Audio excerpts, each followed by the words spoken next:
Olá pessoal, espero que todos se encontrem bem. Estamos de volta com mais uma videoaula. Nos vídeos anteriores nós falamos sobre as propriedades da matéria e sobre misturas e separação de misturas. Hoje nós vamos falar um pouco sobre estrutura atômica e configuração eletrônica. Vamos lá. A primeira coisa que a gente vai fazer é a definição de elemento químico, tá? Um elemento químico é formado por um conjunto de átomos de mesmo número atômico. E esse número atômico representa o número de prótons que estão presentes no núcleo dos átomos, sendo este a identidade de determinado elemento, uma vez que átomos diferentes necessariamente possuem números de prótons diferentes em seu núcleo. Explicando melhor, se a gente tem dois átomos onde em seus núcleos encontram-se um número igual de prótons, a gente pode dizer que esses dois átomos são átomos de um mesmo elemento. Por outro lado, se estes dois átomos apresentam em seus núcleos números diferentes de prótons, esses átomos serão, portanto, átomos de elementos químicos diferentes. Entendido?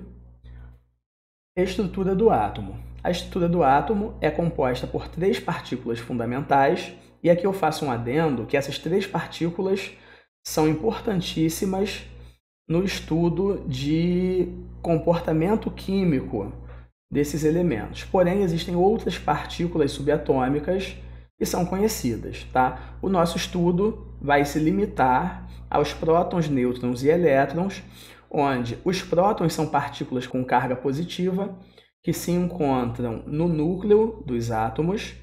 Os nêutrons são partículas eletricamente neutras que também se encontram no núcleo atômico, e os elétrons possuem carga negativa e se encontram na eletrosfera ao redor do núcleo.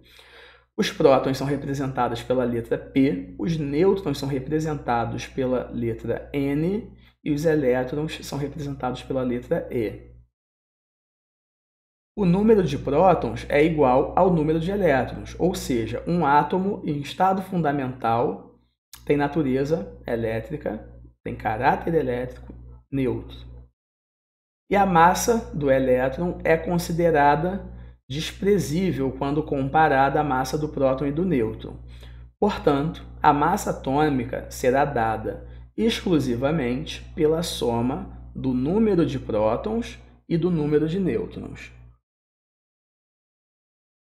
Símbolos químicos. Cada elemento químico é representado por um símbolo que o identifica graficamente e traz informações como os números atômico e de massa.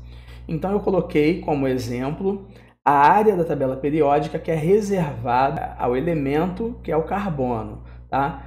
E aí na tabela periódica outras informações são apresentadas, mas nesse exemplo aqui, e no momento isso basta para a gente, nós temos a informação do número atômico do carbono, ou seja, o número de prótons presentes no núcleo, e também de sua massa atômica, que é o número de prótons mais o número de nêutrons, tá? Então a gente tem que para o carbono o número atômico é igual a 6 e a massa atômica é igual a 12, aproximadamente 12, nesse exemplo 12,011.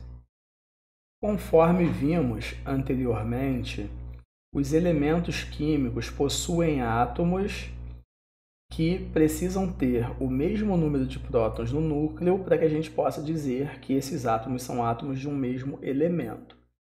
Porém, átomos de um mesmo elemento, os que possuem o número de prótons no núcleo em número igual, podem apresentar números diferentes de nêutrons. Isso vai impactar na massa atômica. Nós podemos ter espécies que não são espécies neutras, e um pouco mais para frente nós vamos fazer a definição de quando esses átomos ganham elétrons e tornam-se ânions, ou quando eles perdem elétrons e tornam-se cátions. E isso vai fazer com que a gente possa fazer relações e traçar determinadas definições que aqui a gente vai chamar de isóbaros, isótopos, isótonos e átomos isoeletrônicos, tá? Então, nos próximos slides, nós vamos ver esses casos específicos em que diferentes átomos têm números iguais de nêutrons e número de elétrons. E vamos ver também os isótopos, onde são átomos de um mesmo elemento, que possuem o número de nêutrons e aí, consequentemente, a massa atômica diferente, tá?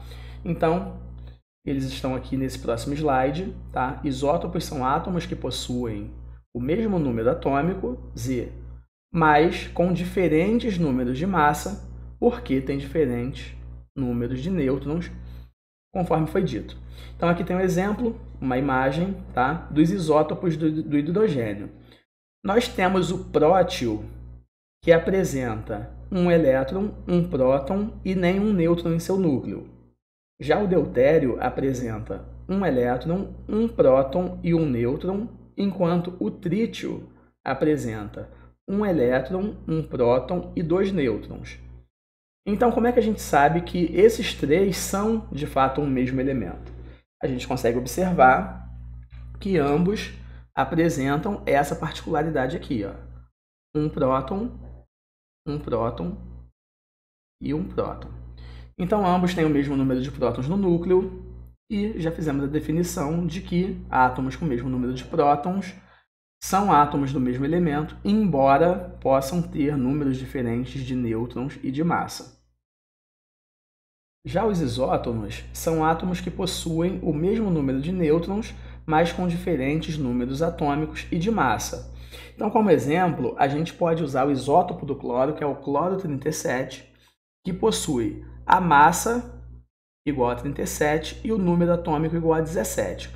Conforme a gente já viu, a massa se dá pela soma do número de nêutrons com o número de prótons, tá? Então, se a gente pega a massa atômica, que é igual a 37, e subtrai o número de prótons, nós vamos ter justamente o número de nêutrons, que nesse caso é igual a 20. E se a gente fizer a mesma coisa para o cálcio? Fizer a massa menos o número atômico. Isso vai dar também 20. Tá? Então, a gente conseguiu observar que o número de nêutrons no cloro 37 é igual a 20 e no cálcio também é igual a 20. E isso os torna isótonos entre si. Os isóbaros são átomos que possuem o mesmo número de massa, mas com diferentes números atômicos. Ou seja, são elementos que contêm diferentes números de nêutrons. Então, como exemplo, a gente pode usar o isótopo do potássio 40, que possui a mesma massa atômica do cálcio, igual a 40. E isso os torna isóbaros. Já os isoeletrônicos são átomos de elementos químicos diferentes, mas que possuem o mesmo número de elétrons, podendo ser átomos neutros, cátions ou ânions. O que seria um cátion? Um cátion, pessoal, é um átomo que perdeu elétron ou elétrons, tá? Pode ser um ou pode ser mais de um. E o que isso significa? Se um átomo tinha o caráter neutro, tá?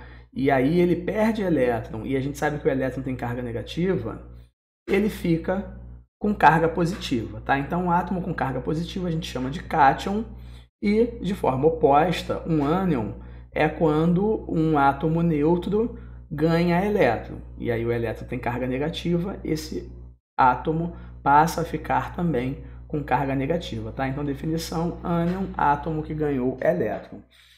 Como exemplo, a gente pode usar aqui o neônio e o sódio. Só que o sódio, vocês estão percebendo que ele está com uma carguinha a mais aqui? O que essa carga a mais significa? A gente está vendo que o sódio ele tem o número atômico 11, significa que ele tem 11 prótons no núcleo e 11 elétrons. Tá? Mas quando ele perde um elétron, ele passa a ficar com 11 prótons e 10 elétrons. Então, esse é o cátion do sódio, tá? E a gente tem aqui o neônio. O neônio ele não está com carga, tá? Ele está neutro. E a gente vê que ele tem 10 prótons no núcleo, porque o número atômico dele, né, é 10, então significa que ele tem 10 elétrons. Os mesmos 10 elétrons que observamos no cátion do sódio, tá? E isso faz com que eles sejam espécies isoeletrônicas, ou seja, que apresentam o mesmo número de elétrons. E agora a gente vai entrar em configuração eletrônica, tá? Vamos falar sobre camadas eletrônicas e subníveis de energia, ou seja, como é a estrutura eletrônica dos átomos, tá?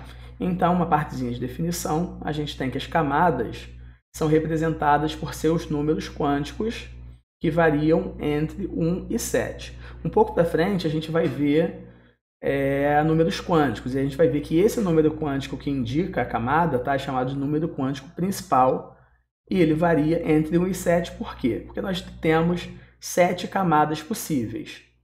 E também podem ser identificadas pelas letras, tá? K, L, M, N, O, P e Q. E essas camadas, elas comportam, respectivamente, tá? Da 1 para 7, um número máximo de 2, 8, 18, 32, 32, 18 e 8 elétrons. Cada camada eletrônica ela é subdividida, tá? Em subníveis de energia.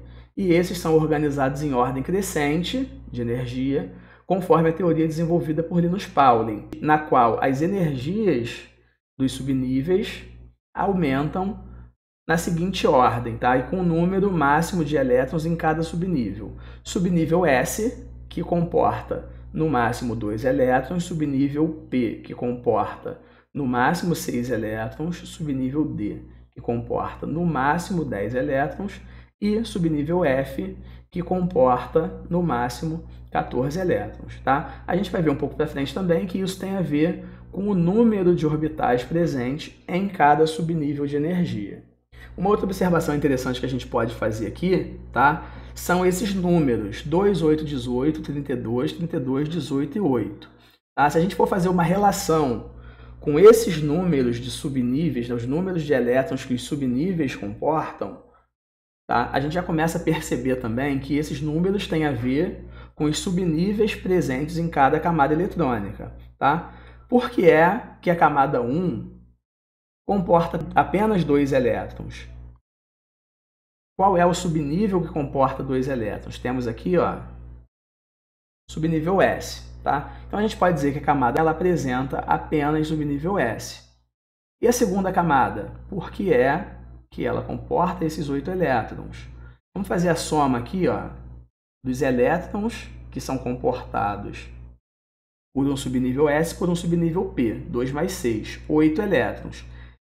Se a gente for seguir, pessoal, a gente vai ver que os 18 elétrons da camada 3, tá, eles vêm da soma dos elétrons possíveis, tá, o número máximo de elétrons possíveis para as camadas S, P e D, tá, que comportam 2, 6 e 10 elétrons, respectivamente. E isso vai dar 18 elétrons. As camadas 4 e 5 comportam 32 elétrons porque apresentam os 4 subníveis de energia. S, P, D e F, se a gente fizer a soma, a gente tem 2 mais 6, mais 10 mais 14, que vai dar 32.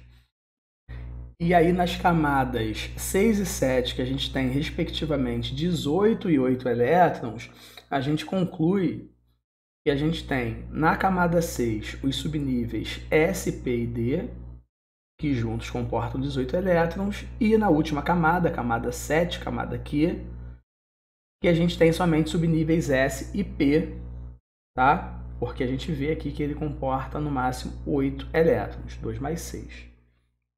Diagrama de Linus Pauling. O químico Linus Pauling propôs que os elétrons podem ser organizados desde o nível de energia mais baixo do átomo, no estado fundamental, até o nível de energia mais alto. O diagrama de Pauling, também conhecido como diagrama de energia, é uma representação da distribuição de elétrons por subníveis de energia.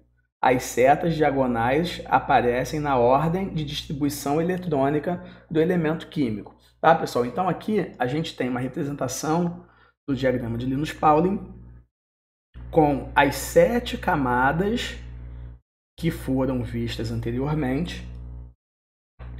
E aqui, essas setas diagonais, tá? Elas estão na ordem da distribuição eletrônica por subníveis. Então, a gente tem aqui, ó, qual é o primeiro subnível? 1s.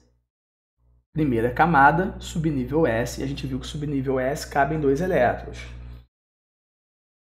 Na segunda camada, a gente tem os subníveis 2s e 2p. Camada 3, 3s, 3p e 3d. Tá? Então, aqui vai seguindo aquela ordem que a gente viu das camadas que tem apenas o subnível S, os subníveis SP, os subníveis SP e D e os subníveis S, P, D e F. Tá, pessoal? Então, se a gente seguir essa ordem, a gente vai estar fazendo o que a gente chama de distribuição eletrônica dos elétrons presentes em um átomo. E como que a gente usa isso na prática? Eu coloquei aqui alguns exemplos para a gente já começar a fazer essa distribuição eletrônica.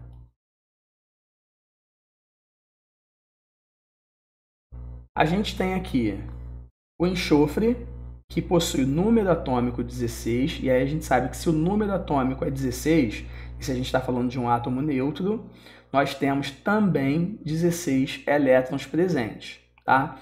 Se a gente seguir aquela ordem do slide anterior, a gente vai ter essa sequência aqui, ó, 1s2, 2s2, 2p6, 3s2, e aí o que a gente tem que ter aqui, pessoal, o que a gente está fazendo, esse número aqui, tá? Ele está representando o número de elétrons que a gente está distribuindo. Esse número da frente representa qual é a camada que esses elétrons estão presentes e as letras representam qual é o subnível de energia, que a gente já viu que pode ser S, P, D e F, tá? Então, se a gente está fazendo a distribuição de um elemento neutro que possui 16 prótons, ele também possui 16 elétrons, a nossa distribuição eletrônica vai parar quando nós já tivermos distribuído esses 16 elétrons. Então, vamos fazer a soma aqui, ó. 1s, 2, 2s2, 2p6, 3s2. Temos 2 mais 2, 4, mais 6, 10, mais 2, 12. Então, faltam 4 elétrons a serem distribuídos. Qual é o próximo nível e subnível de energia? 3p4. Tá? Então, a gente tem agora 10, 16 elétrons. A mesma coisa a gente vai fazer para o cálcio. Distribuir até que a gente atinja o número de 20 elétrons que o cálcio neutro apresenta. Tá? Então, a gente vai fazer 1s2, 2s2, 2p6, 3s2, 3p6, 4s2. Tá? Então, a gente tem até aqui, ó, 2, 4, 10, 12, 18, 20 elétrons. Tá? E aí a gente diz que a configuração eletrônica, né, lá do elétron mais externo, da camada mais externa, do enxofre é 3p4, do cálcio 4s2, e agora a gente vai fazer para o oxigênio, que possui apenas 8 prótons e 8 elétrons, a distribuição é mais curta. Então, S2, 2s2, 2p4. Tá? E aí, a configuração da camada do subnível mais externo, do subnível mais energético da camada mais externa é 2p4. E aí vamos observar que o oxigênio e o enxofre, um termina em 3p4 e o outro em 2p4. Tá? Mais para frente, quando a gente estiver vendo propriedades periódicas, a gente vai ver que os elementos estão organizados de tal forma que a configuração eletrônica deles é semelhante, porém, conforme dissemos, esse primeiro número indica camada, tá? Então, elementos de camadas diferentes vão apresentar esse número quântico principal diferente, em ordem crescente, conforme a gente desce na tabela periódica, porém, com subnível de energia e números de elétrons dentro desse subnível iguais, tá? E aí a gente tem algumas exceções que a gente também vai discutir. E aí, com isso, pessoal, a gente encerra essa nossa parte de estrutura atômica, tá? De configuração, distribuição eletrônica. E a gente se vê no próximo vídeo, na próxima aula. Até, um abraço.